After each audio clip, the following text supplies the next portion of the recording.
కాలం చూపించబడటం అంటే మాటలు కాదు, ఆషామాషా మాటలు కాదు.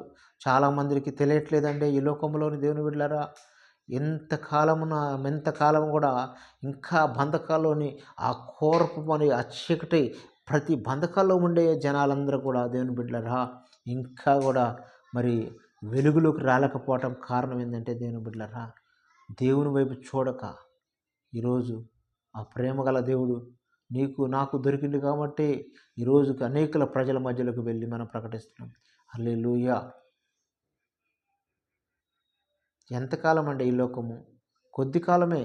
ఆ కొద్ది కాలంలో మనం ఎలా ఉండాలంటే ఆ కొద్ది కాలంలో దేవుని యొక్క రాజ్యానికి మనం సిద్ధపరచుకోవాలి. మన జీవితాలు ఎంతకాలం అండి?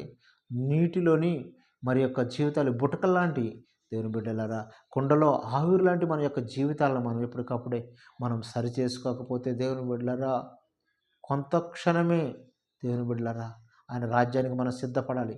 ఆయన యొక్క రాజ్యంలో మనం ఎత్తబడాలంటే దేవుని బిడ్డలారా మన యొక్క ప్రవక్తన మన యొక్క నీతి దేవుని బిడ్డలారా దేవుని వైపు చూడాలి. హల్లెలూయా. ఈ రాత్రి కాల సమయంలో ఎప్పటికప్పుడే మనం పరిశీలన చేసుకోవాలి. మన ఆత్మీయ జీవితంలోని మన యొక్క విశ్వాస జీవితంలోని దేవుని బిడ్డలారా మనం ఎప్పటికప్పుడే సరిచేయకపోతే ఈరోజు మనందరం కూడా దేవుని బిడ్డలారా నీతిమంతులుగా యథార్థమంతులుగా ఉండలేము. ఈరోజు మనం అందరం కూడా ఒక్కసారి పరిశీలన చేసుకోవాలి. మన ఆత్మీయ జీవితం ఎప్పటికప్పుడే పరిశుద్ధాత్మ దేవుడు నీతో నాతో మాట్లాడుతుంటాడండి.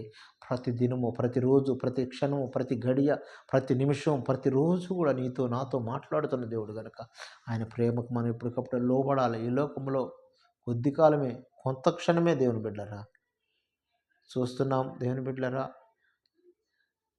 ఎంతోమంది మన కళ్ళ ముంగలే